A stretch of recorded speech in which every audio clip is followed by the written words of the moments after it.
Good evening, everyone. Javinator here, and welcome to tonight's race for the ladder, week 3. I am joined with my co-commentator, Mr. Jack. How's it going, Jack? Going pretty good, and you, Jav? I'm doing all right, thank you. All right, so we got a race tonight between, we've got the Schwantz here and Sid. If anybody's not familiar with the ladder, it's a fairly standard flag set we've got going on here tonight. If anybody's familiar with the standard race, you can hit up wiki.ff6wc.com/ladder, and there's a nice little thing you can click there for the rules, which gives the flag set. Yeah, but we're going to get this race started very shortly. Already an auspicious start here for Schwantz, looking to use a red background. I have no idea what that's about. Yeah, I'm a big fan of the change that they made in the I think it was the 0.9 update where we got this kind of starting screen. Oh yeah, the starting screen is excellent. Just saves everyone the hassle of doing their config beforehand. Absolutely, and you can make ridiculous looking stuff like this without having to waste any of the actual game time. Yep. All right, so we've got the 3 characters 3-character start going here. Looks like Sabin, Celis, and Strago, which is really not a bad start. No, definitely not. And looking at abilities, we've already got 2 winners. We've got a Blitzer and a Jumper. And, Strago. He'll be replaced, I'm sure. So it looks like both players are going to go do some looting and nourish to start things off here. Yeah, I mean, I can't argue with the play. These characters do give some other interesting strategies available. Some people really like to go to the World of Ruin right away and get that Sabin check done quickly, because that can point you in a few different directions. Option. But this is a pretty common start. When you start with Celis, though, it's pretty hard to ignore all the treasure and shops in South Figaro here. Pretty nice stuff so far in Nourish. I mean, you've got a Thunder Shield and an Aegis Shield just hanging out, so shield slot's basically already taken care of forever. Yeah, it'll be interesting to see if this is one of those seeds where people acquire a lot of stuff really quickly and then hit go mode fast, or if it's one of those races where the racers kind of have a strict looting path, and then after you do that path, then they start doing checks. We'll see how these racers handle that. Yeah, absolutely. Be interesting to see how confident you get. I mean, personally, if I'm starting with Blitz, I think the first thing I'm doing is just fighting a battle. So. Right. Oh, yeah. And there we go. Dragon horns for sale. Yeah, dragon horns are for sale there. They already found their dried meat. Yeah, this has got just potential about everything you need just sitting right here. So, having a quick look inside Nourish. Really useful way to spend the first 2 minutes of the race. Yeah, no kidding. Now, this is, like I said, this is based on kind of a standard flag set, which has got a progression ×2, which is generally pretty friendly in terms of challenge level. Usually it kind of encourages going fast more than it encourages a difficult seed. So it'll be interesting to see. We've got a few free checks available with Sabin and Celis. We've got some grindy stuff available with Celis and Sabin and Strago. So it'll be interesting to see. There's potential for a lot of diversions here early. Yeah, absolutely. There's a rare looting of the Nourish Elder's house, and it's just a coronet. Got a monster in the box, and it is all over for Sid, who's just taken a reset. Now, one thing to remember with something like an all over is if you've got a Revivify or a Phoenix down, that's a pretty easy win there. Yeah, so free Tiger Fangs. Absolutely. And even if you don't want the Tiger Fangs, they sell pretty decently, and that money can be super valuable early in the game. Yeah, definitely. I mean, we saw Dragon Horns available, so, Sabin's going to want one of those for his jump command. Slap on a, good spear and a gauntlet, and, well, Sabin's set forever. Yeah, getting multi-jump with a decent, basically someone with a decent vigor is already good. If you have someone with natural jump and you can boost that with a gauntlet or a hero ring or an Atlas armlet or even a hyper wrist, it's crazy how much of a difference that can make. Yeah. More nice things here inside the Returner's hideout. We've got a Genji helmet that'll sell for a lot, a Mega Elixir, which is, a nice little reset button in the middle of a battle, and an Experience Egg. Yeah, Experience Egg, slap it on early, because that's pretty much a seed changer in terms of pace. Yeah, definitely. Also, Warp Stone's available in the shop. So you can see Schwantz very quickly picking up a few more of those. They're always useful. Pretty much every consumable you want just sitting inside the shop here inside the Returner's hideout. Yeah, absolutely. Good spot to sell that Genji helmet and just buy a stack of 11 for everything you need, and hey, you don't ever need to check an item shop again. Yeah, it's hard to resist that urge if you're used to shopping in a certain way and hitting certain shops to just say, nope, I've got all I need. I don't need to hit any more item shops. Stop it. Yeah, definitely. Well, Schwantz will be first into South Figaro, so we'll be seeing our first reward here shortly after a little bit more looting. And looks like Sid's going to be heading exactly the same way, so pretty close early going here. Same route, so maybe just very slightly more efficient walking, airshipping, and menuing from Schwantz so far. I suspect from what Schwantz just did that we're going to see some divergence a little bit in the routing here. So he's checking that item shop. We'll see if Sid does the same. Might get a few second lead if he doesn't. It'll be interesting to see if anybody checks World of Ruin South Figaro as well. You're probably going to get Celis's check on the way here, so you don't need to go for that. But the inside chests are the same either way, whereas the outside chests for South Figaro in World of Ruin and World of Balance are different. And so it can be worth looting both. And it also gives you an opportunity to check another set of full shops in the town. I think if you find Edgar checking the shops there is pretty much a no-brainer since he's got a discount. Nothing too interesting at the weapon and armor shops. Sid taking a little cutscene detour through the basement there. Yeah, I like doing that sometimes if I'm feeling a little bit funky, I guess. I really like doing it in the World of Ruin because World of Ruin lets you, if you want to, you can sneak past the guy who's preventing you from leaving South Figaro, and you can actually do the basement backwards. And so sometimes if I'm a little bit bored or if I run too many seeds in a row, it's kind of fun to do that and then run through backwards. I guess you got to amuse yourself somehow, right? Yeah.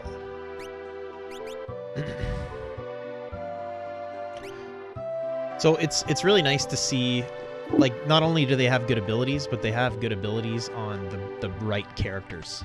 Celis is not the perfect character for Blitz, but pretty close. Yeah, any of the ladies, since they have higher magic power. But really, you can't go wrong with Blitz no matter who has it. It falls off a bit at the end of the game if you're not willing to go out of your way to get Bum Rush, but it's still a solid command. Yeah, absolutely. Personally, I would be looking at that and saying, oh, I'm going to slap the experience egg on this person to guarantee they get to level 42 by the time I'm done this seed, so that they can grab that Bum Rush. I think that would be the smartest play here. Well, you can see with a whole bunch of looting done here, we're going to have a look inside. There's a Strength +2 Esper. I imagine that's going to go to our favorite jumping monk, Sabin. Yeah, if you're getting that on him at level 3 with Natural Jump and a Dragon Horn available, he's going to be insane. He's already pretty insane. I mean, the dude suplexes trains and jumps down waterfalls. We're just adding to the crazy a little bit here. I mean, you're not wrong. So, kind of like I was saying before, it looks like Schwantz might be checking Kefkat Narsh here, so this will likely be our first divergence. Or he could just be going up to get those Dragon Horns now that he's got money for it.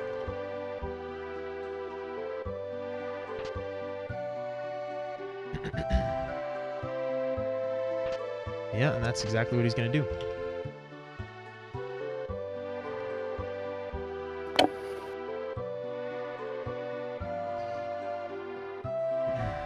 So, like I was saying before, there's... Oh, yes, sir. Check it out. His dragon is horny.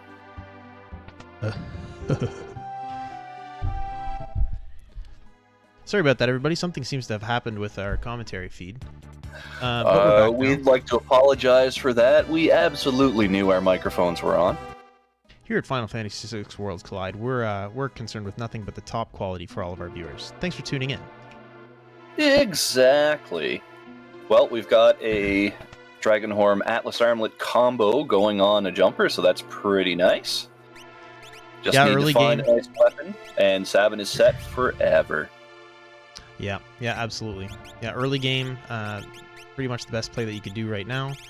It'll be interesting to see what people will do here. So I'm a bit of a chicken, and I like to grind a little bit at the start of the game. So me personally, I'd probably be hitting Imperial Camp early. Like I said, because I'm a chicken, it's a series of encounters with no boss at the end. You want to grind probably a little bit anyway, and you can run from everything if it's bad. I don't think there's anything chicken about gaining levels, which is the most important stat in this game. So yeah, Imperial Camp, definitely a good place to start.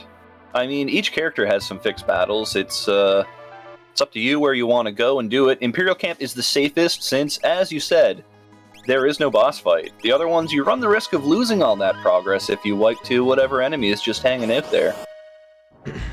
I think Sid might just take a battle here on the world map. Yeah, this is the play that I like to make. Just fight a battle in the safety where you can, just save immediately afterward. Nothing lost if you lose other than a few seconds. Get that first fight out of the way, your level will at least double to 6, and it will vastly increase your offense for any checks that you're willing to go and do. So we've got Schwantz inside the Imperial Camp. Sabin is doing the Mario on these goblins. Yep. Yeah, and you know what? That's honestly a good strategy. There's lots of, especially looking at Sabin, he's got some really quick, basically just fight the boss type checks. Celis has got the Magitech, so if you can find a good fight to take, and you don't want to run through, say, 4 or 5 fixed encounters to get the levels you need, absolutely just fight 1 or 2 battles kind of at your own leisure, and then go do those checks instead of being locked into the Schwantz. Yep. What the Imperial Camp as the Schwantz is doing. Well, Schwantz finds a much easier battle to win than Sid did, who was going to have to take a reset. On top of that, Schwantz also picked up a spear for Sabin, so you can already see the difference in offensive output between a metal knuckle and an actual spear. More than double the damage per jump. Yeah, not only the battle power, but the additional multiplier that you get from doing those jumps with a spear as opposed to doing it with anything other than a spear. So it looks like Sid accidentally took a fight here, but other than this, it looks like he's going to go for the collapsing house check words, which personally I would have done that early. I like getting all the free checks out of the way quickly. So hopefully that works out for him, and we see Shadow over as the reward over on the Schwantz's screen. Well, that is a character. We need 6 characters, 10 Espers overall in order to unlock Kefka's Tower here. Schwantz making use of a Warp Stone there. That's a battle I would have taken with some Revivifies until. Throw a few, and it's gone. Yeah, absolutely. You almost hope to see these kinds of fights early when you're gaining levels, just because they're so easy to beat. And if it's a larger group of enemies like this, you can get quite a few experience from even just 1 or 2 fights. Yeah, so seeing some divergence now. Sid off to loot the collapsing house. Not going to be a character here.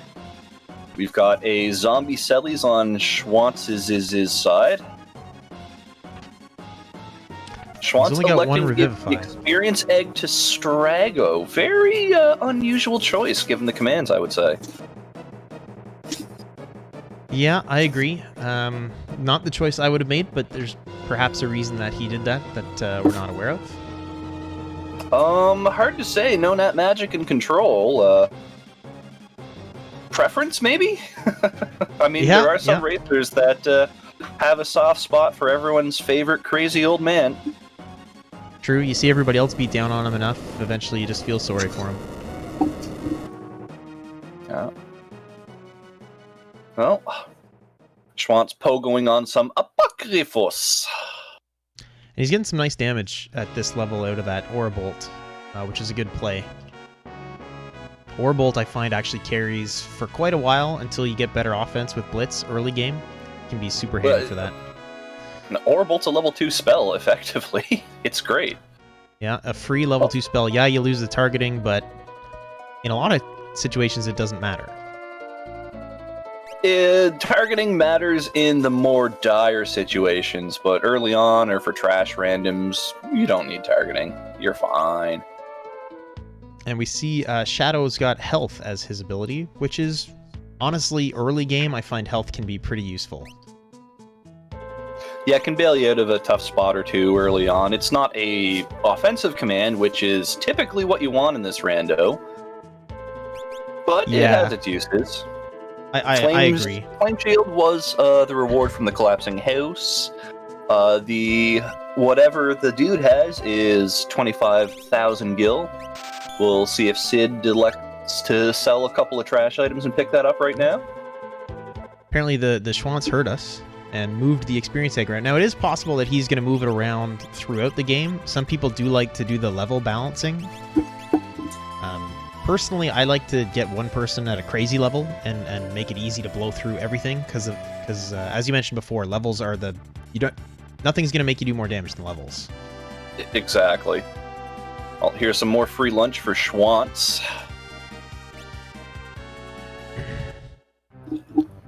Couple of smoke bombs there.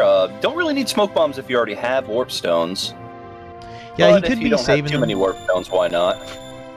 Yeah, he burned a few. Oh, there we go. Fire 2 and Fire 3, along with another Strength +1 Esper. That's a nice Esper to pick up. He could be loading up on escapables if he's gonna go for Floating Continent, because of all of the fights that are there. Yeah, a lot of options with this starting party, which makes for a very interesting race. So we're going to probably see, potentially see some different routing here. I mean, Sabin checks are appealing because they're quick. So we're now seeing Sid head into the Imperial camp, bust a few randos, and pick up a ninja. Yeah, Got and there some snipers available for purchase in... looks like World of Balance the Mesa there. Sniper, a pretty nice, unique weapon. Not necessarily going to play nice with this particular party, as we've already got a jumper and a blitzer, but they have their uses. Oh, I'm sorry. Schwantz is in World of Balance Mobliz. I did see a red jacket for sale there too, which we did see Fire Shield. If he does the Collapsing House, they've got a Thunder Shield. If Merton becomes a thing, that can be a source for some more protection if he needs it. Don't know how someone fit that suit of Genji armor inside of that grandfather clock, but Schwantz isn't going to complain about that.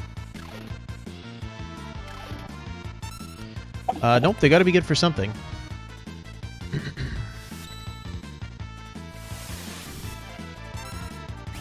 So it'll be interesting to see. So the Sabin checks are really tempting because there's a good mix of, there's a free check, there's a grind check, there's a couple really quick checks, and there's a check you can peek. So he's got kind of almost a little bit of everything you're looking for in checks. It's really the order, and then if there's multiple characters there, that's where you can really get some divergence in the seed.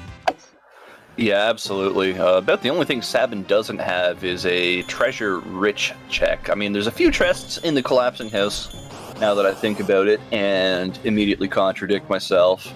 So yeah, Sabin's got everything. Everyone likes Sabin. I was going to say, he's got a decent amount in Phantom Train, which a lot of people forget because they don't want to do it because it's such a long check, but I'm thinking of at least 4 or 5 chests in Phantom Train. At least, yeah.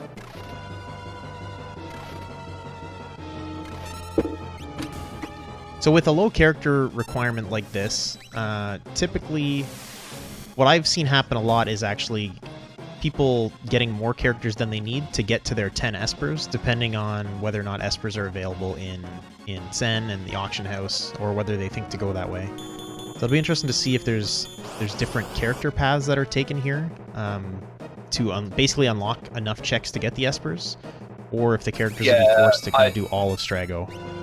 That really wouldn't surprise me at all, Jav. The simple fact of the matter is, with 6 characters, 10 Espers is unlikely, as some of those checks obviously have to be other characters since it's gated. You find a dead check or two, and you'll be going over the 6 character limit. 6 characters is not the issue as far as requirements goes. You will hit that before 10 Espers, almost guaranteed.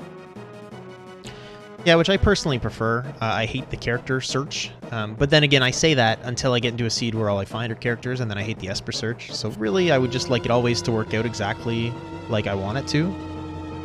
That would be the ideal thing. If we could just get a flag set that did that, that would be great. Yeah.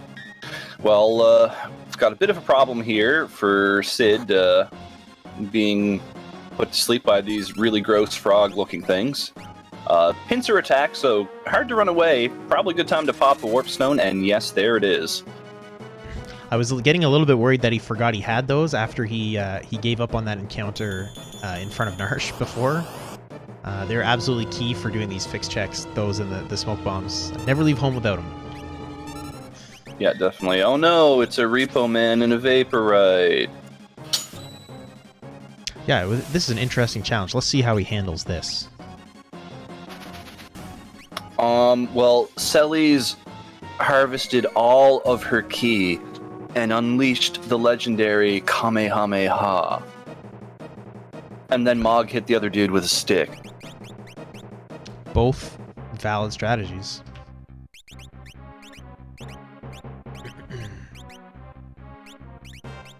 Alright, so I'm looking for somebody to go to Magitech Factory soon here. In my opinion, they've got pretty good offense. And really, with the 2 potential or 3 potential Espers there that you can get, it's really nice to pick up Espers before you gain too many levels because of those bonuses. So I'm really hoping to see someone do a check like that sooner rather than later.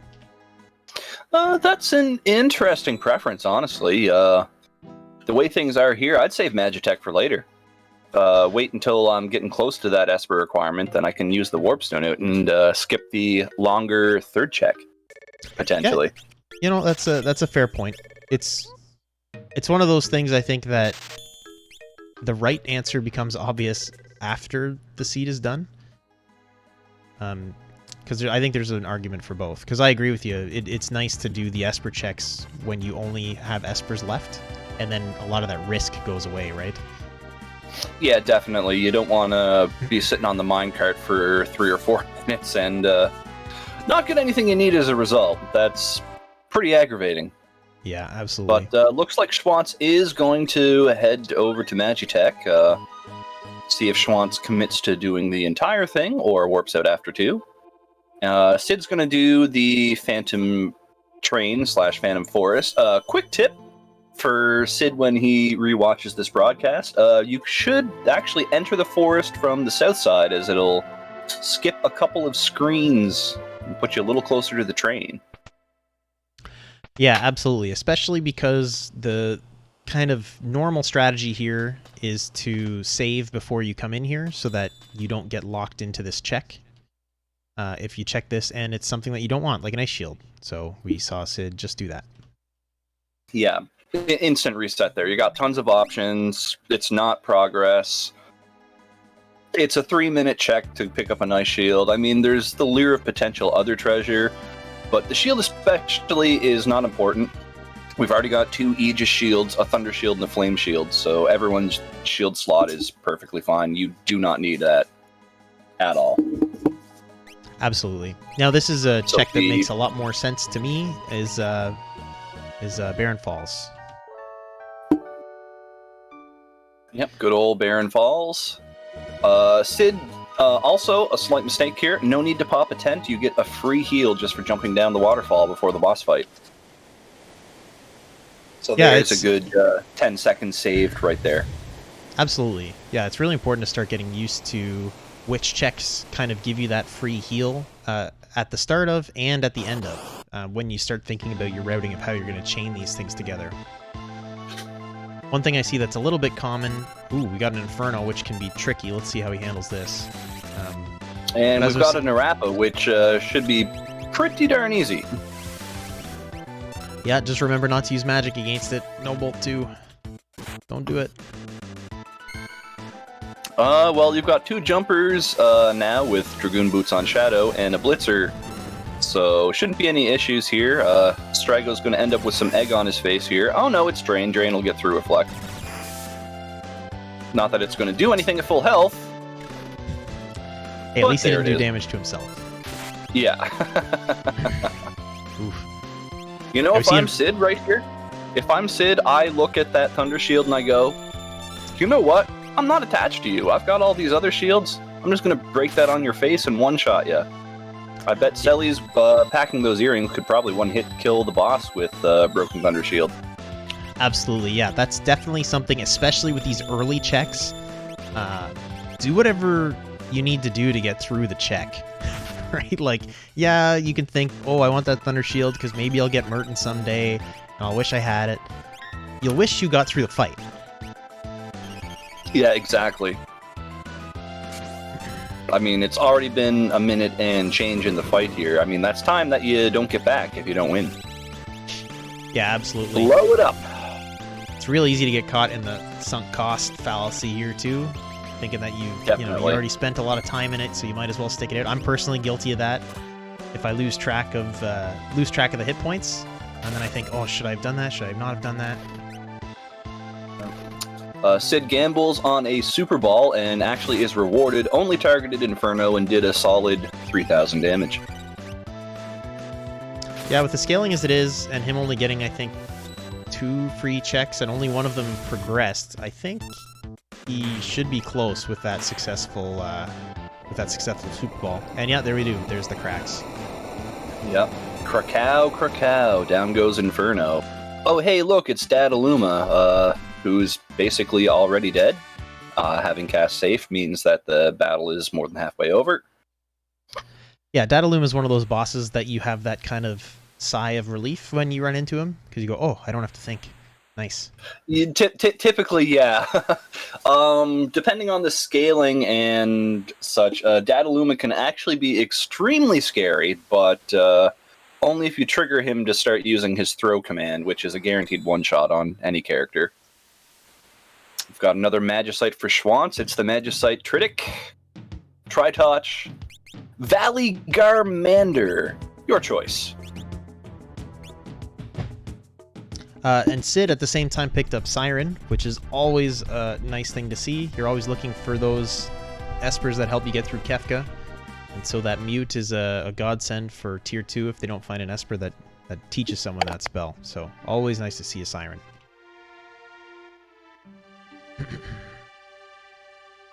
So we see Schwantz is going for the full Magitech here. The full Monty Tech. And, you know, I'll say it's at least good for levels. Hopefully he doesn't save over his old save, just in case he runs into something tricky here. Oh, and he's not even going to save. Bold decision. You can be a little confident when you have a whole bunch of elemental protection, but it could still blow up in your face. There's still a few extremely nasty bosses in the pool. Because we haven't seen any of them yet. Yeah. I was just thinking. I don't know if we've seen Tritalk or we haven't seen Magimaster. I don't know if they have fire available for the Tritalk. Basically, it's looking like not a problem. You got Pummel. Pummel. It's a slow Pummel, but they'll get through. Yeah. They'll just rasp you over and over again. And you'll be like, oh no! Pummel. Yeah, Tritalk wouldn't be a threat here. Something like Spicy Chicken would be really nasty. Yes. Yeah, it will be, that wouldn't be great. Goddess wouldn't be too bad, I don't think. They've got that Thunder Shield. They've got jumpers. I don't think Goddess would be too much of a problem. No, not particularly. And, hey, gotta say, 4 Tumbleweeds is some good eats. Yep. Yeah, that's nice use of the free AoE Fire Dance there. Love to see it. I'm interested to see if anybody tries to take a dragon. Dragons are scaled in this flag set, which means they're pretty easy. And so that's a big chunk of free XP, a nice top tier item that's hopefully not a red cap or something. But they're not hopefully needed. Not a red cap. Come on, a red cap is one of the only 2 good helmets. You good should say, Genji helmet. Nobody likes that. Comparing the worst thing with the second worst thing. I don't know. Red cap is nice. That's a lot of hit points. Yeah, you're right. It is the nice. Second most important stat. And the vigor boost can be nice too, depending on the skills you're using. Strength doesn't do much until you have like 90 of it, so I'm not concerned about that. Yeah, in this seed, no. If we were dealing with something that it actually mattered, like sword tech, I might lean that way, but otherwise, you're right. There's not a lot that's pushing it towards strength. But anyway, it'll be interesting to see if anybody takes a dragon. Depending on the seed, I don't mind taking one kind of around the point they're at right now. Basically mid-teens, low 20s. Not because you need to, but because it can make the following fights go so much faster. Yeah, we've also got Sid going through Magitech now, and, well, with a number 24 at the end of the minecart, not a whole lot to worry about here. Still one more boss to go, though, to get out. Yep. Yeah, it's... Luckily, they don't have anyone who's using, like, a V-knife or something like that who can get muddled. It might be a little problematic if a jumper gets hit here and bounces all over the party, but overall, generally not a challenge.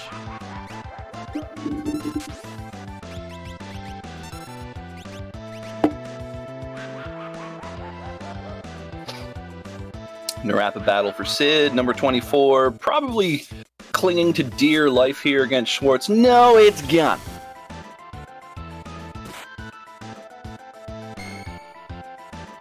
Alright, so what do we got left here? See if anybody does any Strago checks.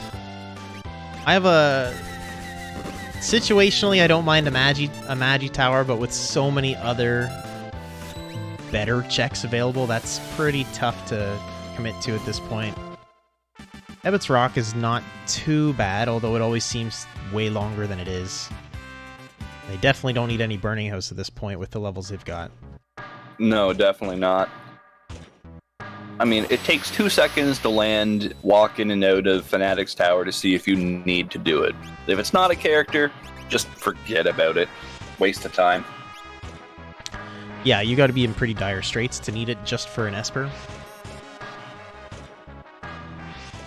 It should never be required for an Esper unless you're doing 100% seed.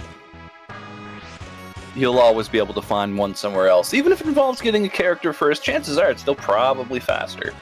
Yep. Yeah, the only time it's really, like you said, if there's a character or if you're in some kind of seed where you're forced to take out a bunch of dragons, you might want to wait till you've got Strago to do the whole tower, since you're already going halfway up anyway. But yeah. So we're seeing Vargas here, which is a nice sight. We'll see if Schwantz realizes that he can pummel his way out of this. Well, the Blitz command was selected. It's a matter of which Blitz was chosen. We will For any find viewers out. who might not know, if you hit Vargas with pummel, the fight instantly ends. And nope, it's going to be a fire dance, so no try at the instant victory here for Schwantz. However, if you do pummel Vargas away, you don't get boss experience. That's true, and he's doing massive damage with Sabin bouncing these fire 3s, so it's a quick fight anyway, so not a bad play.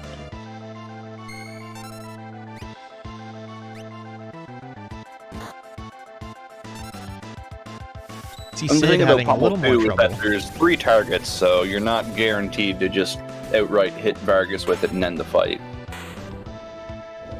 Yep, very true. And Sid was having a little bit more trouble with Vargas, letting him live long enough to call in some friends, but made quick work of him after that. No, that was Dadaluma. That was Daddy What did I Vargas. say, Vargas? I mix up the muscly guys all the time with friends. One's the muscly guy who calls in friends, the other's the muscly guy with the bears. I don't know. The whole day, fight's done.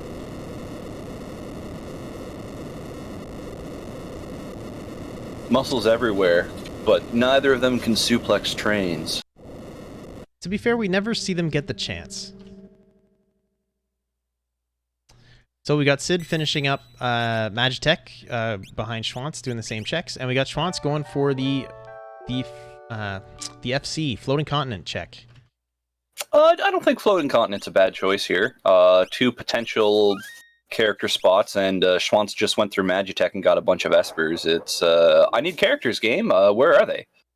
Kind of what Schwantz is thinking, and rather than do some annoying Strago checks, hey, Floating Continent, not too bad. I mean, personally, I probably would have went Belt Cave, since you can at least see what the reward is, and if you don't like it, you can warp out. But after that, yeah, I can definitely see Floating Continent. Yeah, there's waste some for nice encounter there. No experience to be had from soldiers and Templars. Yeah, Got some delicious tumbleweeds here for Sid. good experience was had by all, or will be had by all.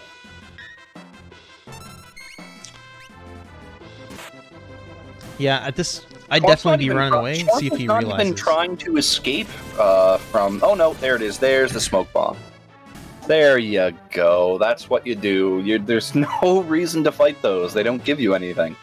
Yep, absolutely. I do like the FC play here, because there is some guaranteed progression, and at this point in the game you need characters and espers, and you can get either from multiple of these checks, so it is nice to... I think it's character esper for the first and third, and then esper item for the second. Yes, that's correct. It's guaranteed 2 progression, which is nice, and at this point you need espers and characters, so it's a good check, and not that you need to grind, but you're not hurting from it at this point. No, definitely not.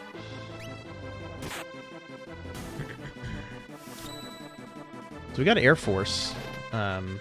Air Force is a funny boss in that sometimes he's horrible and sometimes he's not so bad.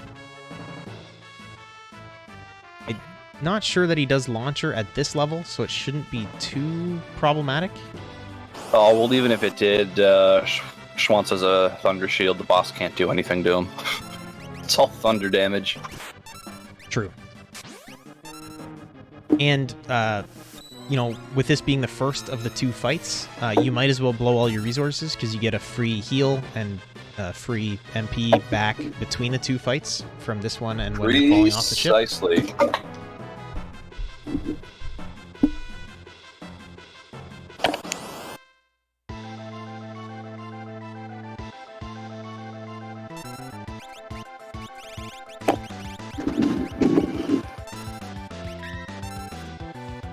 We've got a Strontium Behemoth just hanging out in the sky.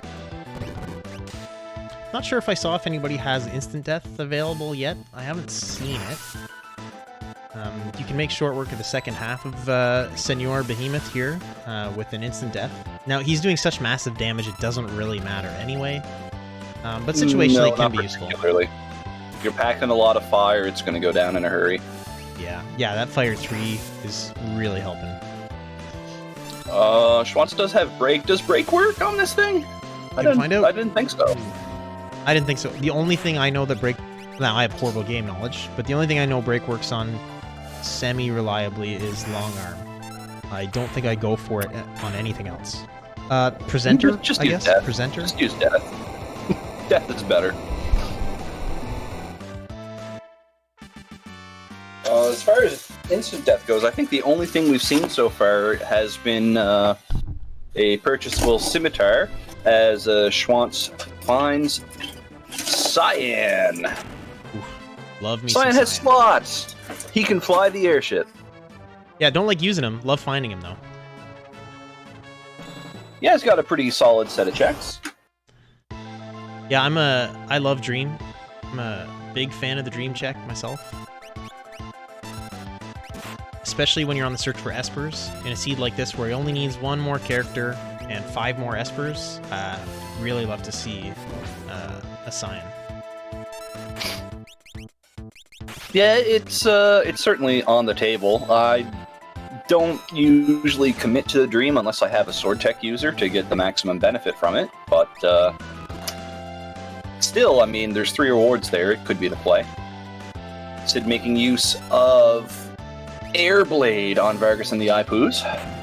That experience egg on Celes starting to show its muscle a little bit there, already in the 30s. Yeah, if he's already shooting Airblade, he's getting real close to that bum rush.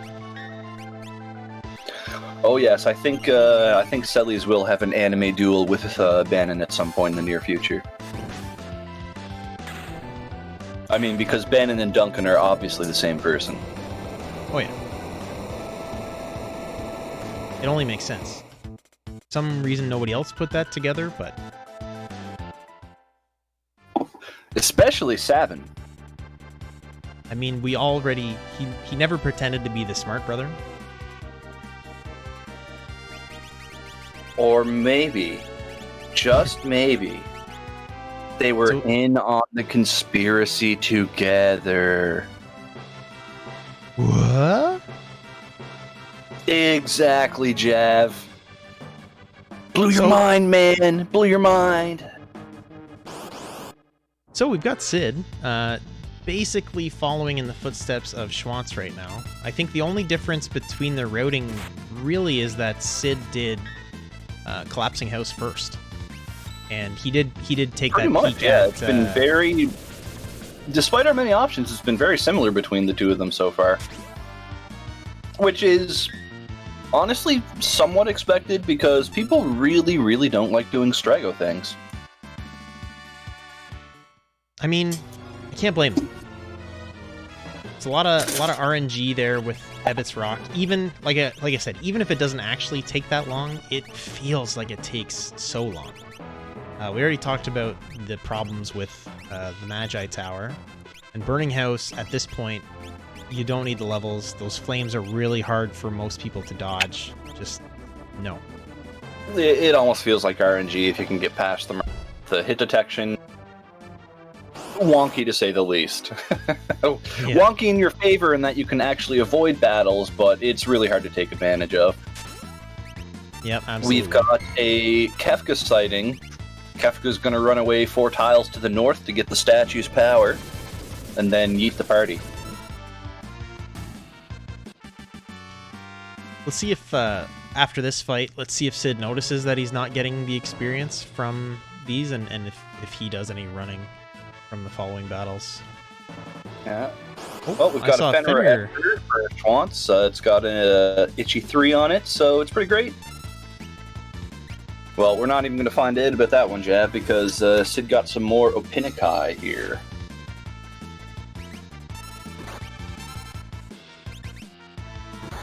I'm not gonna lie, I kind of love seeing the Airblade. You don't see a lot of Airblade in play. I don't know why. I just love seeing it.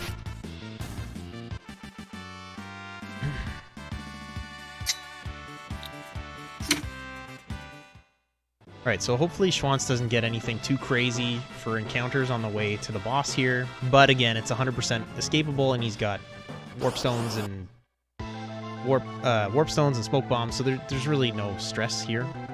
No, not particularly, but the only thing that could be a problem is the boss. And, hey, Seed, it's been pretty easy so far.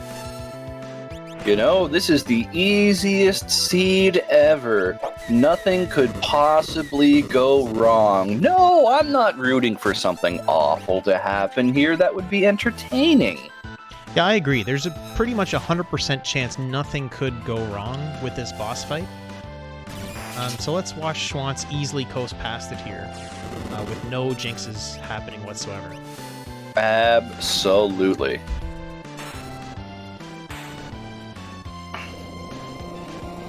Well, Air Force showing up a little early, but Sid dispatches it and now is going to fight the floating/falling Strontium Behemoth.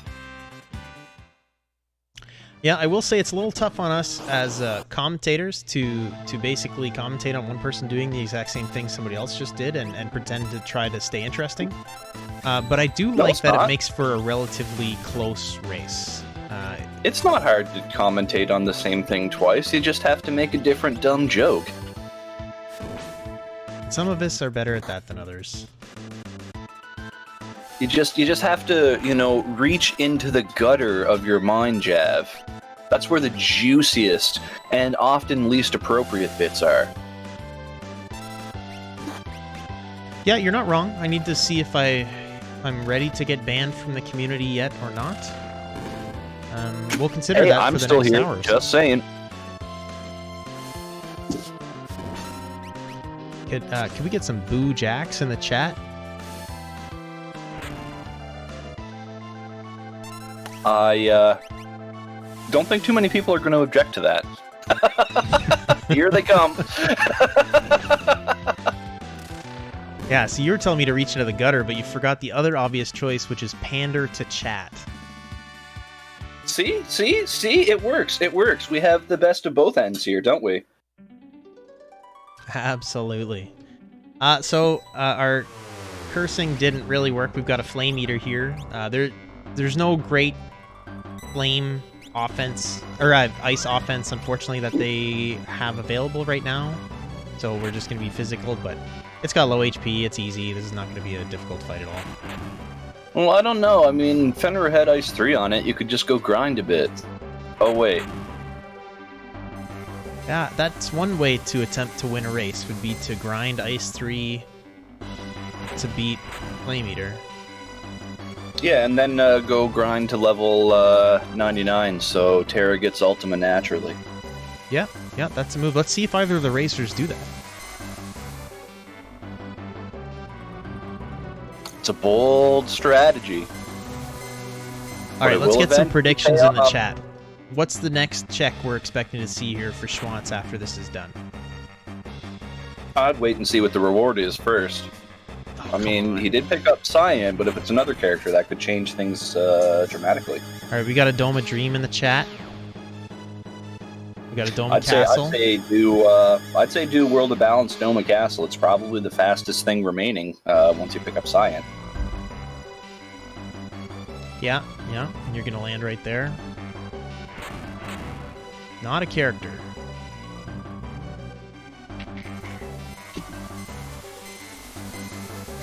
Got Zone Seek though. Zone Seek's one of those interesting espers that, if you don't have anything better, it can be interesting to bring into that final Kefka fight. It does cut the damage from Goner nicely, and does help out elsewhere throughout with the physicals from like tier 1 that are really tough to deal with. So physicals, it casts Shell. I thought it did Shell and Save. Am I wrong? Do I not know anything about this game? Apparently not. That's too bad. That's why you're the most qualified to run a tournament. Yeah. Just remember I said that anytime I beat any of you in a race. Can do. 17 seconds. Yeah, the second time. 1-1. Oh, yeah. It's okay, you won the one that counted. Would you believe me if I said that I had a sober doppelganger playing that first race and it didn't count? I would say it wouldn't matter if I believed you or not, because I still won. And the names are there, so... Anyway, it doesn't matter, because the guy who beat us both is in the chat anyway. Or no, you won. Damn it. I won. He beat you once? You beat me once. Anyway, you only... my only loss in that thing, but hey, that's enough of, stroking our own, egos here. Let's continue with the race. Schwantz reset out of Phantom Train because, as we saw with Sid earlier, it's an Ice Shield, and we don't need that. Baron Falls. Nobody called Baron Falls. I kind of forgot that he didn't do it, actually, because I was saying that he was following in, or Sid was following in his footsteps, so this will put them even closer together. Yeah, no, Schwantz hasn't done the Saturn World Tour yet. One thing that gets overlooked a lot is Mount Colts. If you don't actually get the chests, it's only a 1-minute run. So it's really... It's short. It's short. It's a quick check. I don't understand the hesitation to do it. I think it's probably because of memories of vanilla where you fight like 20 battles and keep shooting auto crossbows, but they don't quite kill them all in one hit. It's a quick check. Just do it. Yeah. I think it's one of those... The only downside is that you can't peek the reward, really, which is not too different from a whole lot of other checks. Slower ones, in fact. Yeah, I think it's one of those weird ones that's not necessarily logical. It just feels like a long check, so people don't like to do it. But in the same vein, people like to do Mount Zozo. Mount Zozo's a longer walk. Because it doesn't feel like a long check. Broken up with that nice, juicy it's because the music changes. The music changes. You don't hear the whole song. Yeah, you're probably not wrong. Well, Inferno dispatched pretty easily for Schwantz there, packing some thunder, and of course, Sabin's shiny golden lance of jumping. Yeah, so we've got... And Sid's coming into this Flame Eater fight, which he should be able to get dispatch of fairly quickly. So I think Sid's only ahead in his collapsing house check, and that was a dead check as far as I remember. So this is essentially neck and neck. That's right. That was a flame shield. So I love that he just airbladed all that stuff away with Celis. It's not going to do damage to Flame Eater, but it is going to force his jumper to only hit Flame Eater. Yeah, and Sabin's the one doing all the damage right now. Let's not kid ourselves here.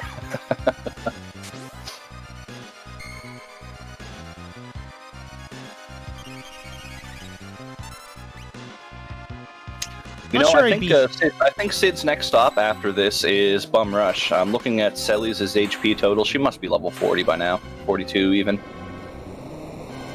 Yeah, and look at the damage she's doing. She's probably also had a Strength Esper parked on her for a while, if she's doing almost 2,000 with a pummel. Well, that's a factor of level more than strength. Pummel goes up fairly linearly in damage. 2,000's about right for that move at level 40.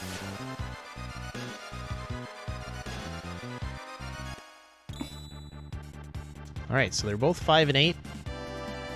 They're both just finished their checks, so pretty much neck and neck, which is awesome to see.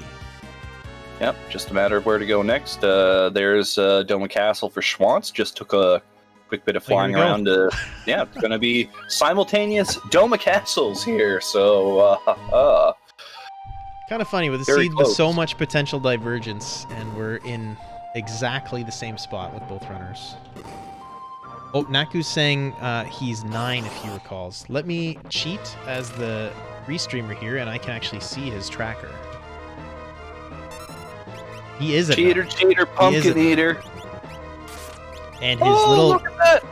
Oh man, it's the boss! It's the boss!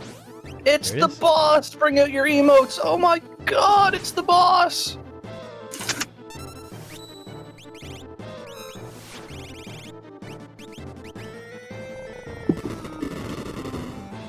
Ooh, there's the launcher. Yeah, and Sid's got the little blue robot in the bottom of his tracker, which means auto tracking is on. So he's definitely got 9. So Sid actually with a bit of a lead here.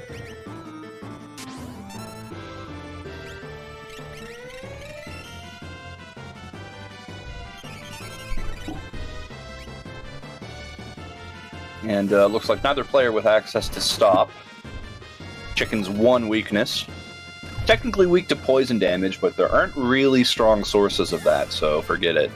Yeah. Best case, you've got a poison rod, but yeah. Yeah, sadly enough, Pummel is probably the best damage they both have against this boss right now. Oh no, there's a stop spell. Strago for Schwantz does have stop. So this is also one of those... not going to have any difficulty here. This is also one of those niche situations where Reflect can actually be your friend, and you can bounce the stop right back at him. Yeah, that does work as well.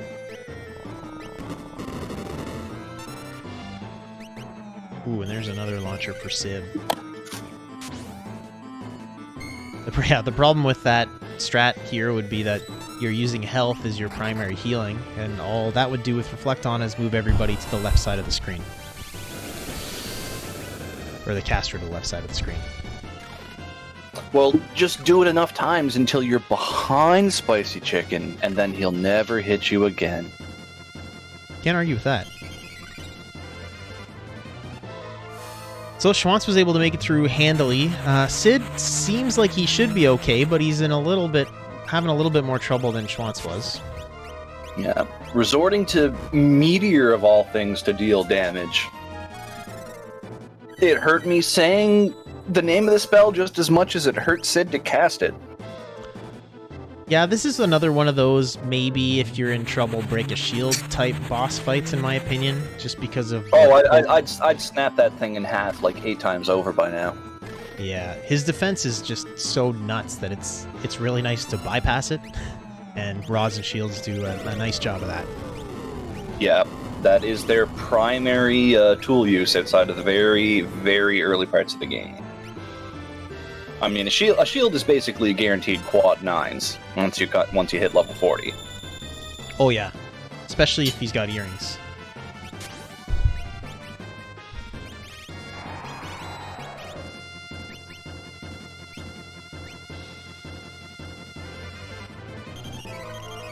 So he's still working his way through this. The DPS is kind of low, but he's got all 4 characters up still, which is good. Yeah, absolutely.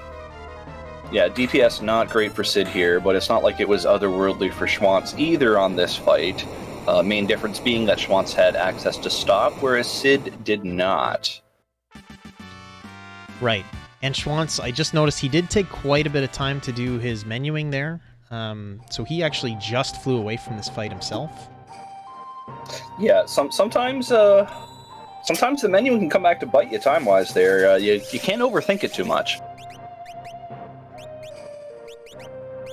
Yeah, absolutely. It's often a lot better to make the slightly wrong decision, or I shouldn't even say wrong, but the slightly less optimal decision very quickly, as opposed to debating between the two and wasting all that time.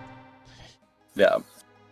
So right now, just some cycling of equipment going on for Sid. A little bit of peek there for Schwantz. That Aura Lance, unfortunately not usable by Sabin, so very, very disappointing for both runners there. So I think this would be a good time for Sid to go check Shadow's check, because he can take a peek with him only needing 1 more character. Oh, Sid's going to go get Bum Rush first. Come on, let's be honest here. Well, yeah, I mean, other than that. M&A training montage, go! Sellies must master the art of the Kaioken. Shaboing. And off-screen, the Spirit Bomb.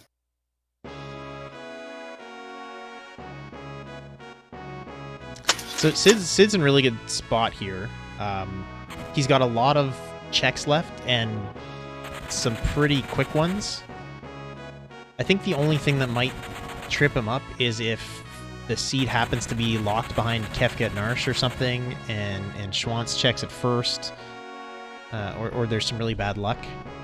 Yeah, it's a race to that 6th character at this point. I mean, we said it earlier, it'd be unlikely to hit the Espers before the character requirement, but here we are. I mean, you start with 2 characters with 5 checks, you find 2 more along the way, and you have a ton of options.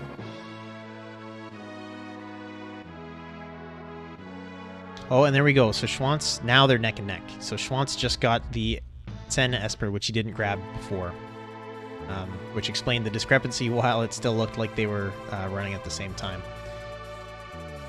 And it looks like it teaches mute, so they don't have to bring Siren into that final battle if they don't want to, which opens up a few more possibilities. Yeah, it definitely does. Sid's going to go check Mount Zozo for character numero 6. And we'll see where Schwantz decides to go.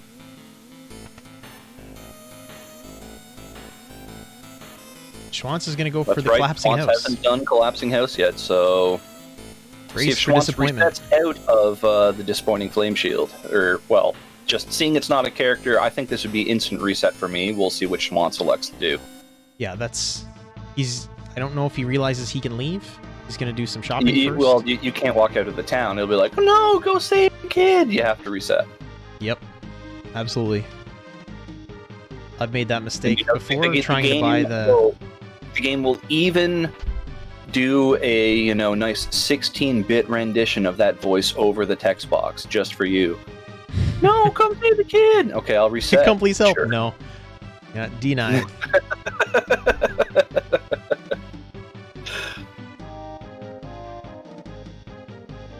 So, that's a smart check, right? Something that you can peek. I like that that's where his head's at. I hope that means he's going to go check Shadow's Velt check here to at least peek at it. Yeah, that's exactly where Schwantz is going. There's using the old noodle. The only other check, you can peek at Kefka at Narsh. It's just a long run to get up there. But if you make no stops and you run up, it's not a bad check. And then you can also peek at the Magi Tower Magi. Yeah, Sid's gonna battle a dragon and probably make very short work of it, but curiously enough, Sid put on a Hyper Wrist on Sabin over an Atlas Armlet. I know even with higher strength that'll be like plus 40 or something, but I don't think there's a situation where the bonus from the Hyper Wrist will ever match or equal an Atlas Armlet.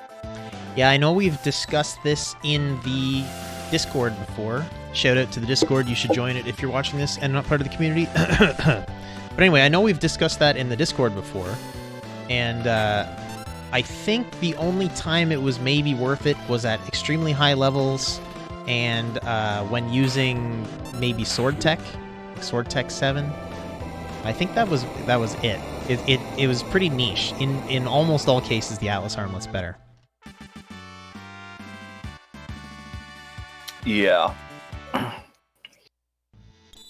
Well, we found character number 6 for Schwantz, Yeti just hanging out in the cave. There's an angry robot there, but Guardian usually not a big deal. Most of the more dangerous stuff it can do is buried deep in its AI script, so just take it down quick before you see anything nasty. A lot of thunder damage, that'll certainly help get it done. Sid is going to find... nothing! Oh, swing and a miss. And Schwantz, we didn't mention it, but Schwantz did find the Yeti laying down there. Yeah. And so after he takes out this Guardian... I just said it! Oh, I tuned you out a long time ago. Oh, geez. Thanks, Jav. Hey, you're welcome. Oh, Speaking of tuning in, please feel free to follow our runners and our wonderful Restream team with the links in the chat. Totally understand if you don't follow Jack and I based on this performance. But yeah, show the runners some support. Really appreciate them coming out here and putting on a show for us this Thursday evening. Yeah, absolutely. Always good to watch some delightful FF6 action. Well, Sid has to find another character, and good news for Sid, he is going to the Velt Cave, so this will be Numaro for Sid. See, I love to see this, because I don't know if Schwantz is going to go for Bum Rush or not. If he does, then the time that takes will probably be about as long as it takes Sid to go through this fight, and it's about as close as it gets. Well, there's also considering how comfortable are you with your overall offense. Bum Rush is one thing, but outside of Sabin, the offense really isn't that great here. You've got Sabin with a great jump setup. If you get Bum Rush, there's Selly's set, but the other two characters are just kind of there. I mean, I guess Strago has some level 3s, but... yeah. I think they're mostly okay unless that party basically Bum Rush solo, Jumper solo, and then pair the other two kind of mez together. And then as long as you don't hit something that they can't do damage to, like what's his name there, Magimaster, pretty much probably okay with that. Yeah.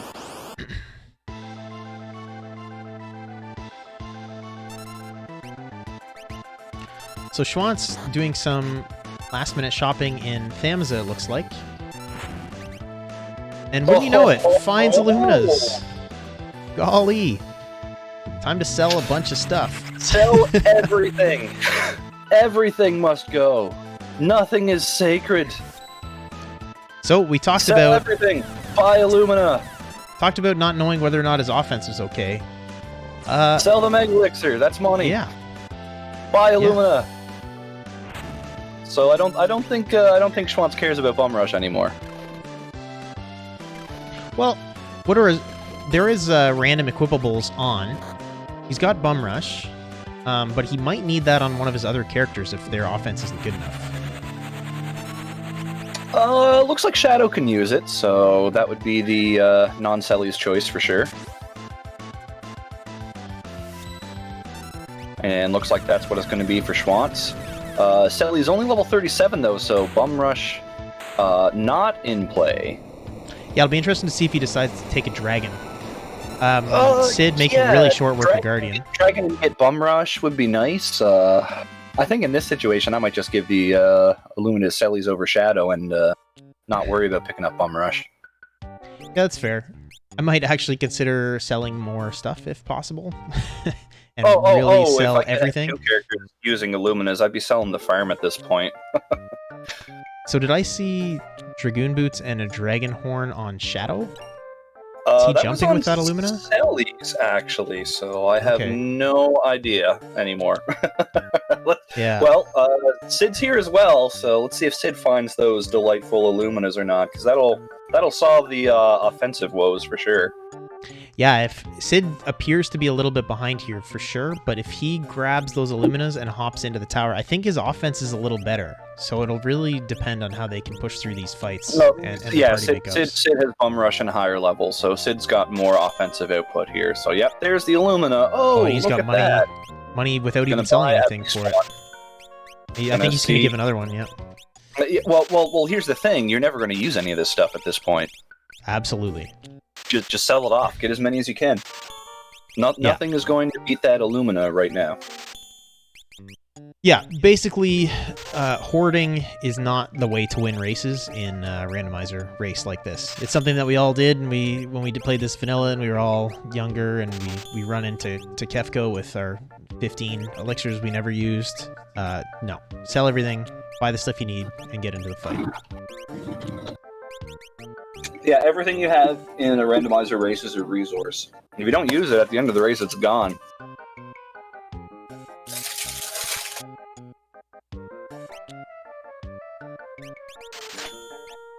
Well, Sid can basically hold A now. I like that he went shopping for some tents. I wish he bought one more. Oh, he's doing sleeping bags too. Okay, that's good. Well, if you can buy sleeping bags, there's really no reason to buy tents in a race. Yeah.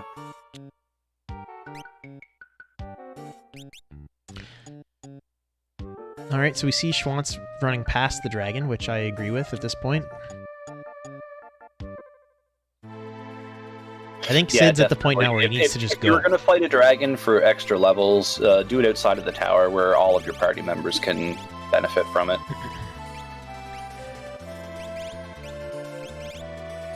Yeah. I know he can't see both screens, but this race is very tight, and I don't know if he's aware of it, but he needs to go. Yeah, absolutely. Schwantz needs to hoof it. Sid a little further behind, but Sid's got way better offense. So Sid will pass Schwantz in short order if Schwantz doesn't get his little behind in gear. Get out of the menu, start moving. Mm-hmm. There's still some pretty scary bosses we haven't seen yet. Like, there is potential for a dicey tower gauntlet, depending on how that plays out. There's also potential for an extremely easy Kefka's Tower. I don't think we've seen, like, for example, a single Ultros yet. Yeah, you're right. It definitely could go either way. A harder Kefka's Tower will be in Sid's favor, but I still think, given the time that has to go into a Kefka fight, he's still good there. Interesting healing there. So one thing to note is unless you need the MP, you do automatically get a full heal when you enter the tower. Well, all those Illumina crits do add up after a while.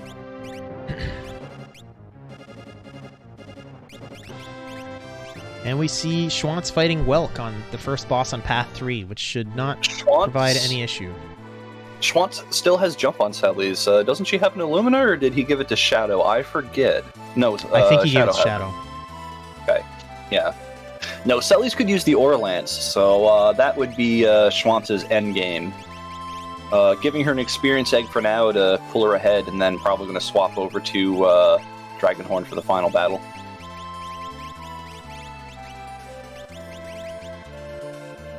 So now we've got Sid going into the tower. So we'll see how much this mattered. He did go get a bucket I don't think he needed. He did some extra menuing and unequipping of people I don't think he needed to do prior to jumping here, and I think it cost him a couple minutes. And we all know how tight these races can be, so we'll see if that actually comes back and bites him with this kind of later entry into the tower. Yeah, it can be tough to... especially just to convince yourself that things are going to be fine there. Like, there's a few pieces of gear that if you have on a character, you basically never need to look at their thing ever again. Like, even for Espers, I'd be like, this is this character's Esper. They're just going to hold it forever, you know, save on menuing time that way. Oh, absolutely. Yeah, it's easy to sit back and kind of say these things when you can see both racers running and you're not in the race with stuff running through your head. So don't mean to sound critical or anything like that, but you know, telling yourself to stop looting, telling yourself to get the hell out of the menu. Those are the kinds of things you have to start drilling into your head to basically go faster. Well, for me, I do mean to sound extremely critical, because I'm disappointed in each and every one of you every time you waste even a single frame. Part of me dies. You don't want to kill Jack, so, race better and stuff.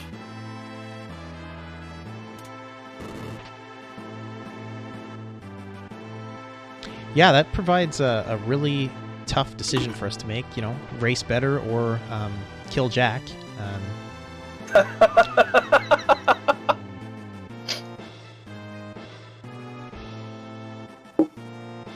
So, I've heard a couple different things about this. A lot of people come into the tower and they basically run paths 1, 2, and then 3. I know what I like to do is run path 3 first.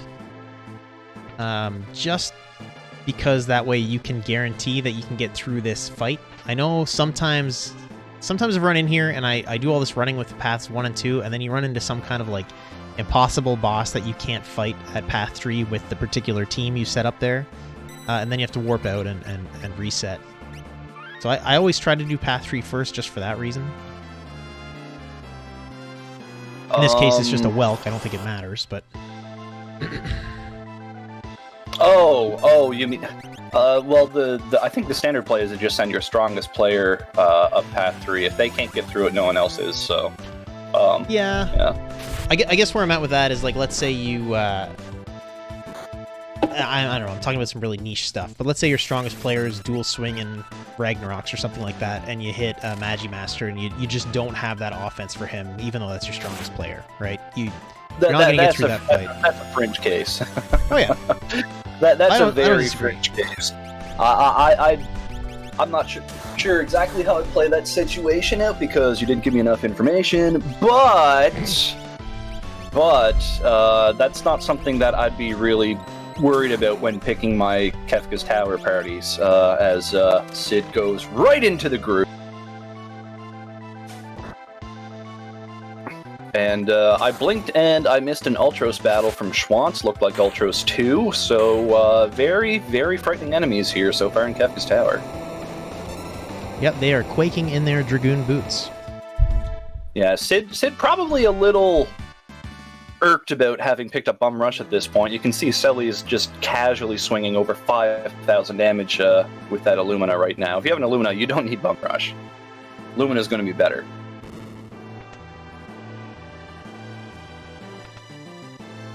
Yeah, absolutely, especially with it in Celis' hands. Her procs are going to do crazy damage. She's got good strength when she's swinging.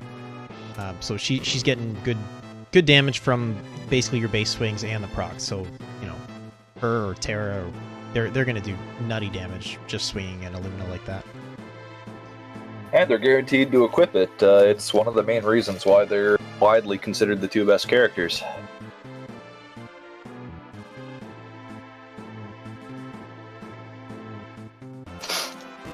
Schwantz still, it's menuing, slowing Schwantz down here. Newer runner for sure, so still have to make that adjustment from vanilla.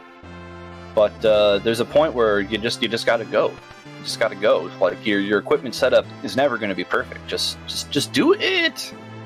Just do it. Yeah, totally. He's kind of falling into one of those traps that I've seen that's pretty common is he's kind of last minute shuffling that experience egg around to maximize the experience everybody's going to get. Sabin's level 39. He's good. Yeah, exactly. Give him something that's going to get him through this fight faster, and then get onto the Kefka fight, and you're going to be fine. So, just something to note. You see it. It's actually pretty common to see in these kind of gauntlet fights, but it's definitely something you want to stop doing. Yeah, just trust it. We've got another octopus for Sid. We've got a none there once, and so far this has been the most harmless Kefka's Tower I think I've ever seen.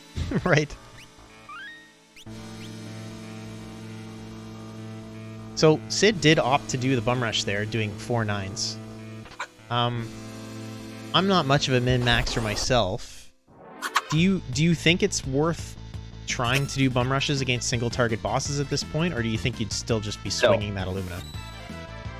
Just swing away. Faster animation, and if you get the proc, you're doing way more damage, and the animation for Pearl is only slightly longer than Bum Rush. Just swing away. Yep, makes a lot of sense. Unless you run into something like, say, you know, Tritalk or Doomgaze, where Bum Rush is going to deal more damage than Illumina because of high defense stats. What a fringe case that is, though, right? Yeah. Yeah, exactly. Alright, well, these guys... Oh, Ghost Train. Wow. So these guys are really just peeling through the gauntlet. No! Yeah, and unfortunately we know that Sid's not going to have the suplexer either. So the seed is essentially a bust. And both of these... We're going to let the time keep running, but this is essentially a forfeit for both of them. As far as I'm concerned. It's not a forfeit. They don't have the Blitzer in the party. They could reset and reconfigure the parties and go back up that path. You could do that, but it wasn't explicitly written in the rules of your tournament, so... I mean, it is the definition of an unwritten rule. I don't think I've ever seen anyone voluntarily walk all the way back through Kefka's Tower to suplex a train because their parties weren't configured correctly. Yeah, I too have never seen a if really you have proper the, race. If you have the Blitz character in the party with the train and you don't suplex the train, well, you're making, like, baby Jesus cry or something like that. Just don't do it. So while we've been speaking nonsense, while these guys have been running through this pretty easy gauntlet, I think Sid's catching up. Like, as much as these are easy fights, Sid's 1 or 2 shotting everything. He's only got Ghost Train left behind here. If he gets out of this menu, I think he's gaining pretty solid ground here. Yes, well, this is a common situation you see with I would say, like, some of the newer racers, which both of these players are. Sid less new than Schwantz, of course, but you just kind of get into this moment before the final battle where it's like, oh, I want to make sure I'm as prepared as I possibly can. You start overthinking things, spend too much time in the menu. I mean, you got an Illumina, just go. Just go. So we've got Schwantz approaching at Kefka's feet here. And we've got Strago casting fires on Ghost Train, which should take him out fairly quickly. Yeah. Yeah, definitely. It's going to be a really close finish. Sid will catch up on Schwantz here due to slightly better offense. It's really going to come down to, can Schwantz hold the slight advantage that he has here and finish first? Yeah, and you did mention Sid does have a little bit more experience than Schwantz does, and Kefka, the Kefka fight, I think, is really one of those places where experience shows. It is encouraging there. I just saw him cast Break on Long Arm, which means he does have knowledge. Just judging from a couple of fights I've seen Schwantz do already, it looks like Schwantz has done his homework on boss vulnerabilities. You see the Doom go out and miss, you see a Break go out. That misses too, unfortunate, but looks like Schwantz at least knows the weaknesses of the boss. It's all about how you handle the counterattacks from here. Absolutely. There goes, tries the term, down goes Long Arm. Seeing that somebody knows that they can use Break on Long Arm is encouraging. And you're seeing the fire casts come out against the head, which is of course weak against fire.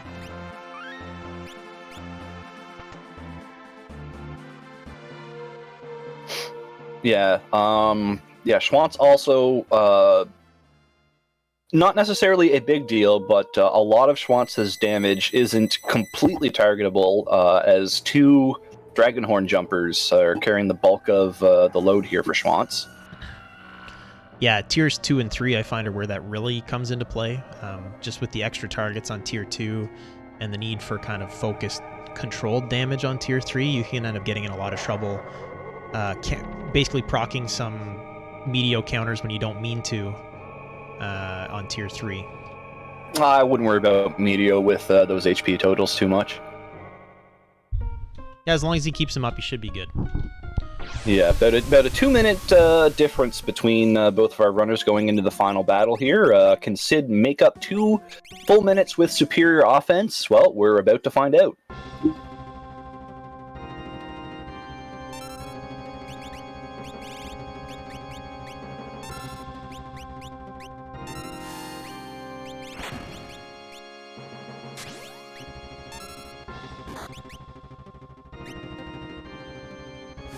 Doesn't look like any death access for Sid here,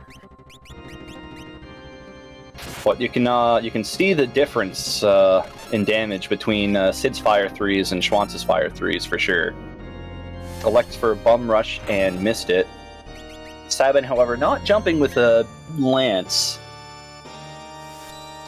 Yeah. Scimitar, which at least has high battle power, though. And he's doing those bum rushes instead of the swings, which again is doing massive damage. But that's a tough one. I'd much rather go with the Illumina swings. I'd use a bum rush in tier 3 since I don't want to accidentally heal the girl with a proc. But otherwise, I'd be swinging a Lu all day, every day. Yeah, especially here, you kind of, if you are concerned about the order you're killing these things in, I prefer the targetable damage here. Yeah, absolutely. That said, given the HP totals and the defense and the stats, I don't think the shockwaves would really matter. The Quake, maybe, but well, and then Strago gets hit by that, so I kind of eat my words. Well, most of the damage has been targeted here, so we're not going to see a whole bunch of shockwaves anyway. Head's already gone.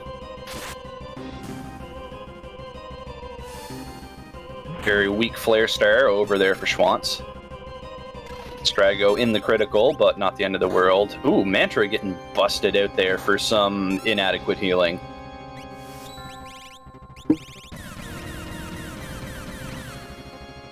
So Schwantz using ice. Use of the correct element, pounding some ice into the Tiger.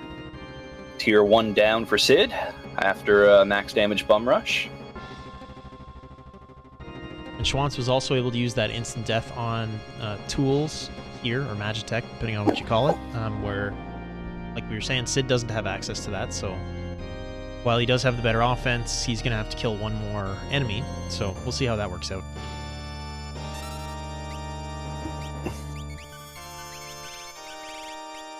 So it looks like Tiger is down for Schwantz. That's the most dangerous part. Here come the 10 hits, and, well, 2 characters are in the middle of the air and just don't care. Yeah, he should be fine here. If he did get a string of bad luck... Oh! Strago's a little sore, but it's just Strago. Strago is probably the least important character for Schwantz to keep alive. Absolutely. Looks like it's down to just magic now for Schwantz after 10 hits.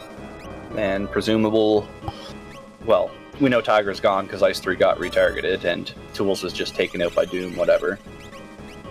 So Sid did make a smart play and tried to use, I don't know if it was Raiden or Odin, I wasn't looking carefully enough. Yeah.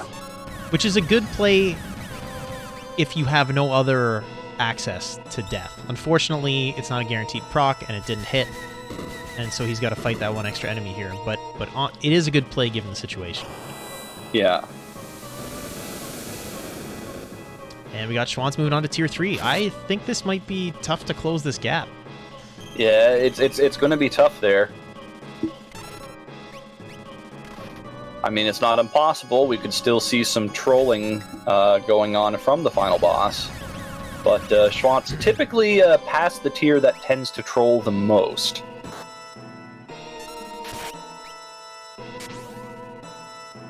Yeah, the only thing is, I know you said not to worry about those Meteos. I don't disagree, but with jumpers you can get into funny situations where he'll cast it, and then the jumper will land, and then proc it, and then you end up with kind of like back-to-back Meteos. If he's not careful with his health and with the damage he's doing, he could run into some trouble. I hope he doesn't, but it's possible. Well, I hope doesn't does. If that makes any sense. It does not.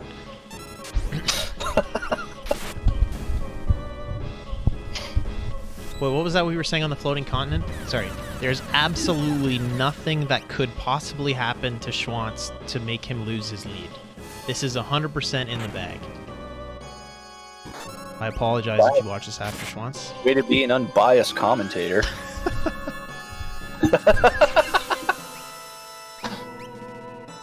Well, the moment you say it, there comes the train. Choo-choo! It doesn't really matter. Medio. Yeah. Medio takes out Strago. Again, the least important of the kind of the members. But Sabin's up in the air, so Sabin could, you know, finish this off before Strago can get up. Nope, there's another Medio, which could hit Celis. Oh, it hits everyone. That's nasty.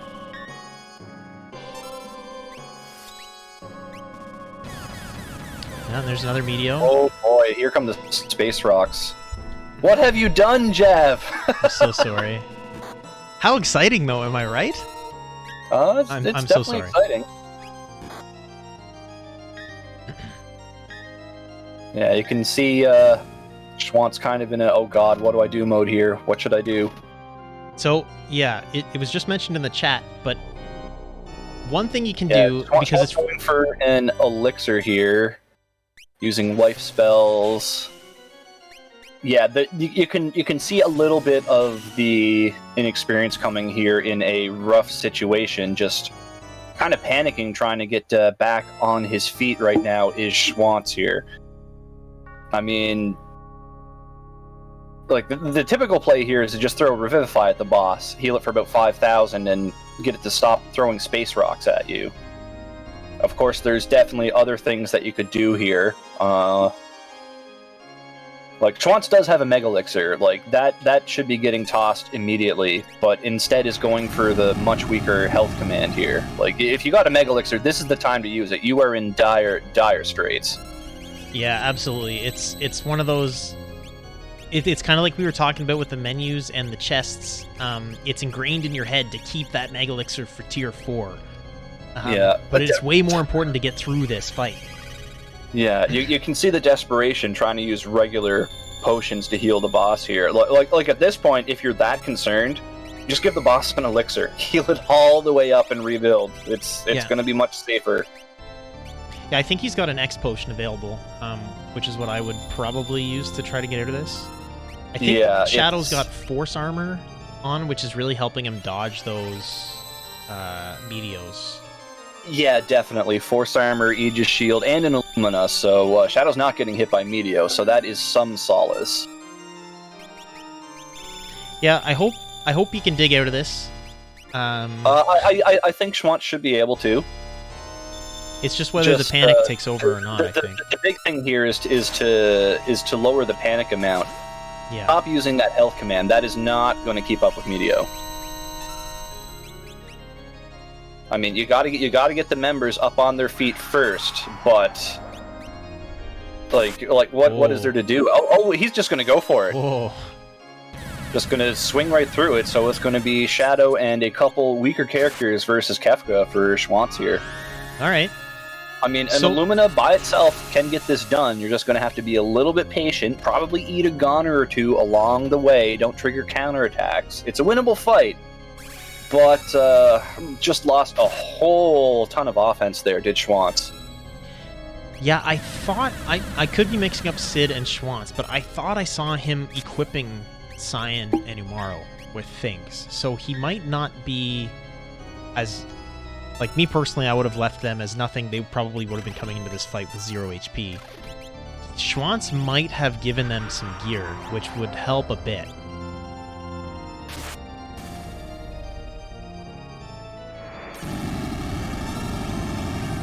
Girl down for Sid. Here comes a Merton that really doesn't matter at all. Like, you can see Sid's enormous health point totals basically trivializing any raw damage. It's really only going to be status effects and instant death moves that are going to be a huge problem here. So yeah, there comes the Mega Elixir from Schwantz to counter Falling One. But yeah, as we were saying, like, the time to use that was last tier to get the party up on the feet. And no, it doesn't look like Schwantz's characters are equipped, as Umaro just took a 5,000 damage physical strike. Yep. Yeah, the reason I thought it was because I'm seeing them. It's not an impossible task for Schwantz here, but it's an uphill battle for sure. Yeah, if he... Oh, and get the Crusader out of a Magicite in desperation, trying to make something happen. Well, lived through it. But luckily, Cyan has no magic power and couldn't even successfully kill himself with it. So me personally, like, he hasn't gotten into the danger situation yet. I would probably leave Yeti down here. He's going to be in a situation where he's going to get Kefka in proc territory for Ultimas and other bad things. And Yeti's just going to keep attacking and procking those. The real issue here is that neither of those characters are doing anything. Cyan at best could be an item caddy. Like, you're almost better off just soloing Final Kefka at this point. Like, you can get it done with Illumina swings for sure. 4,000 a swing, 8,000 a proc. That will get it done. You don't have to worry about the blindness or the silence either. Just swing with Illumina, chug a X potion or an elixir is needed. That should be the strat here. Yeah, and he's got image, so he can, even if something does get through his very high evade, at least one Havoc Wing. Yeah, exactly. Got a second fallen one coming out for Schwantz. Yeah, and yeah, just the desperation going to health here. Like, you got X potions and elixirs. They're not doing any good sitting in the inventory. This is the time to use them. So, like we were talking about, you know, vanilla habits coming into play here at like the most unfortunate time for Schwantz. Like, it's 2 minutes to midnight, and Schwantz has been doing very great in this race, but just kind of the panic maybe from the inexperience settling in a little bit here. Yeah, he's still in it here against Sid. Ooh.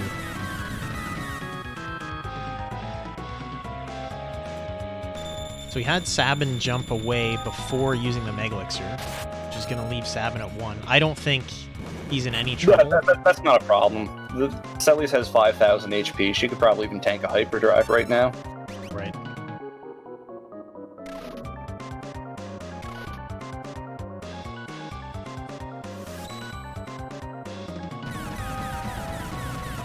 So charging for Goner now is Kefka for Sid. There's an X potion use by Schwantz. There's a good heal. And there's the Krakow for Sid. Yeah, there it is. GG Sid. GG with an official time of 1:32:45. Yeah, very, very solid time here. Schwantz still battling solo Kefka here. Goner coming out now, and Schwantz looks like already had an attack queued up here, so potential, you know, hold on to your butt moment here. No counterattack comes out. Kefka's still alive, though. Got elixirs somewhere in that inventory, Schwantz. I've seen them. Unless you burn through them all. So I think he might have. Yeah, look at that. Even the dog's going to block one. Shadow's going to block the other. Swinging away. No ultimate counter. That's very good here. I know we were talking about health before, but his single target health... Swing through the counters. Just a physical there. His single target health will bring him up. Yeah, just another physical counter. That's 4 attacks in a row. I think the next one do it. I think Schwantz is going to pull this off. There it is. Oh, wow. Schwantz. Amazing. Amazing. GG. Wow. I was holding my breath there. That was crazy. So then we got Schwantz coming in with an official time of 1:33:57. Hello. Yeah, Schwantz flirting with absolute disaster there, but is able to pull off I the just solo got a new fight with personal Shadow. best, and it was probably the worst Kefka fight I've ever had. So,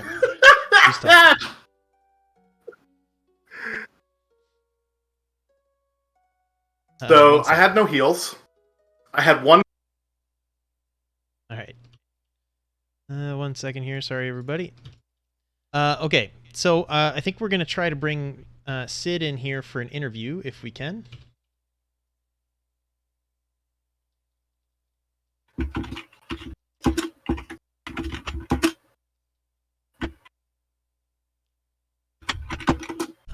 let's put on some nice light.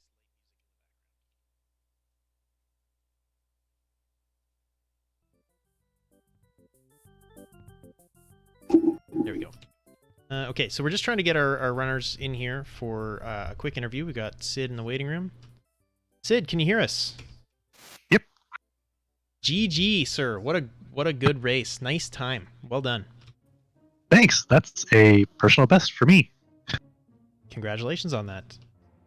So what did you think of the seed? How, obviously, if it's personal best, it treated you pretty well. Yeah, I thought it was, pretty standard seed. I was kind of like, oh, Illumina's right at the end, and the person I really want to use them can't. Cool. But, it went smoothly, so no complaints.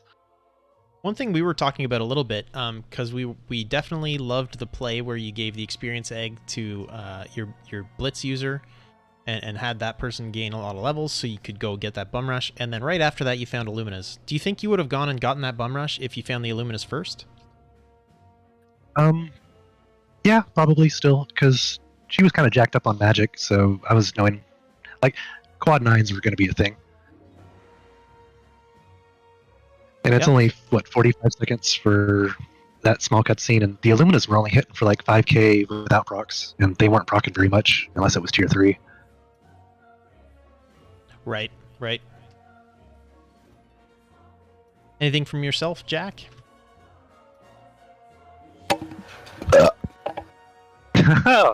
Ladies and gentlemen, my co-commentator. Yeah. The times on this, though, seemed super tight between me and Schwantz. It was a really close race. Actually, one question for you, Sid. Obviously, Sabin sadly couldn't use the Orlance. So what was your thought? Just giving him the scimitar because it was the strongest weapon you could find, or didn't want to put on like a partisan or a lance? The strongest thing that I had that he could wear. I mean, that's why I did the dragon for Mount Zozo. It was specifically like, hey, maybe there's something, anything that can strengthen Sabin. Yeah, understandable. Yeah, you guys were neck and neck the whole way. Congratulations on your win tonight. Really good race from you both, and you pull out ahead. Get a nice PB too, because why not? Yeah, I do have a question before I rewatch this VOD. Sure. Was I coming in behind on Schwantz? Because I was talking to him in the waiting room, and I thought like, oh, I must have come in from behind. Yeah, you passed him at tier 4, I think.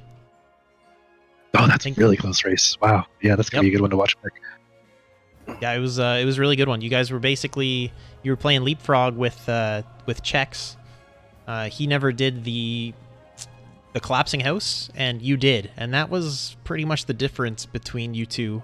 You were going through the fights at similar paces and all that, so yeah, it was a very close race all the way through, and then you just passed him at the very end. Oh, well, definitely GG's. That was a fun one. Yeah. Any last words for all your adoring fans out there in the chat? Give everybody who's involved a follow. Everybody's working hard on this. Right on. Okay, well, thanks a lot, Sid. Congratulations again, GG. Enjoy your PB, and I'm sure this will move you up in the ladder a little bit, which is awesome, and you have a great night. Thanks, y'all too. All right, and I just moved our other racer, Schwantz, in here. Schwantz, GG, sir. Hey, thanks. Thank you. That was textbook tier 3 and Final Kafka, right? That's how it's supposed to be done? Encyclopedic. That might be the luckiest I've ever been playing this game. Incredible. 4 whiffs in a row from the final boss with 800 HP. It was gutsy to swing away there, because you could have eaten a Hyperdrive or Ultimate Counter at any time, but it worked out for you. Yeah, well, I was thinking to myself, even before that, should I just reset and try again here? And I said, you know what? I'm going to go down swinging. So that's exactly what I did. Oh my goodness. Yeah, absolutely. That was a pretty nutty finish. someone might have said something in tier 3 that maybe caused tier 3 to start being really mean. And then we were glad. Basically, we were wondering how you were going to get out of that, and then you just started swinging, and Shadow went up there on his own, and we said, okay, here we go. I think Jack had faith in you the whole time, though. I'm so thank you, chat. Thanks for the curse and the blessing at the same time. So I tried to get tier 3 out of the Meteo phase by trying to heal it. And I looked through my list of items that I did not stock up for, clearly before I went into the tower. And I saw 3 potions, and I'm like, 750 HP going to be enough to get him out of Meteo?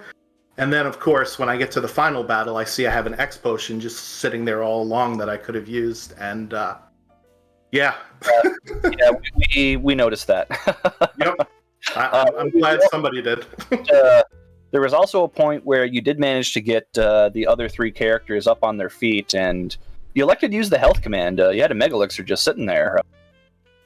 Yeah, I wanted to save it for the final fight, but, you know, in hindsight, you don't even get to the final fight if you die there, right? Yeah, like that was the time to use it, right? Like, randomizer is use it or lose a resource, so it's not doing you any good sitting in the inventory. Like, that was the time to bust that thing out, get your party on its feet. Yeah, maybe Fallen 1 can give you some problems later, but if you have that much offense, you had 2 multi-jumpers, an Luminous Swinger, and a guy that could have broke a few shields. I don't think you have to worry about even taking damage at Kefka. He'll go with Fallen 1 once, you'll do enough damage to get into the charging phase, and then finish him off. Yeah, well, as I was entering the last fight, I looked at the timer and I said, oh my goodness, I've never been this fast before. This was still somehow a personal best, even though the clear botching of the last 2 bosses. But I knew that something was going to happen, and the shoe dropped, you know. the panic definitely showed, because up until that point, honestly, your execution throughout the whole race was very clinical. Like, I know you're one of the newer racers that we have, but it's like, oh, I know what this boss is weak to. I know I can use this status here. I know how to defend against this. Like, you clearly have done your homework there. Maybe just got to work on closing things out a little bit, and here's wishing you better luck next week at the end. Yeah, for sure. Thanks a lot. Appreciate the restreamers, trackers, everything that everybody does to put on the show. Hopefully chat enjoyed themselves, and they had less of a heart attack than I was having over here on this end. But yeah, that was a lot of fun. Right on. Well, thanks a lot, Schwantz. Congrats on the PB. If it makes you feel better, Sid beat you with his own PB as well. So just, an absolutely excellent race from both of you. You're neck and neck pretty much the whole time. It You're is actually silent fighting now. Coulter. Oh, sorry. Did we just have radio silence? Oh no, that's me. I'm talking to the rule number broadcast. 0 of. Oh, I'm sorry. I'm talking to the I'll shut broadcast, up not again. you guys, because I didn't hit my push talk button. So that's professionalism for you guys. Yep. What I was saying was, though, it was an excellent race. It was neck and neck all the way through. There was even a point when you were fighting Poltergeist that you guys were both fighting at the same time. And I see. I think Sid had better offense than you, but the gauntlet was, we'll say, friendly enough that I don't know if he would have caught up. Except you just had a rough tier 3, and then you were able to push through tier 4. So just extremely close. Great race. Thanks so much for coming out. And I'm good luck on the rest surprised of that the lineup. I'm surprised that the gold lance lasted me to the end. Well, jump is a very powerful command. There you go. Yep. All right. Thanks, guys. Thanks a lot, Schwantz. All right, well, a great race from both our racers. I hesitate to ask, but Jack, do you have anything else to say to close out the night? I'm not feeling particularly gassy at the moment, so I think I'm good. All right. Well, it was just very recently linked in the chat by our wonderful tracker, It's Naku. But if you enjoyed yourselves, if you'd like the run, please follow our runners, Schwantz and Sid. Feel free to give our Restream team a follow, myself, Jack, and It's Naku as well. And thanks for coming out, everybody, and y'all have a good night. Bye, boys.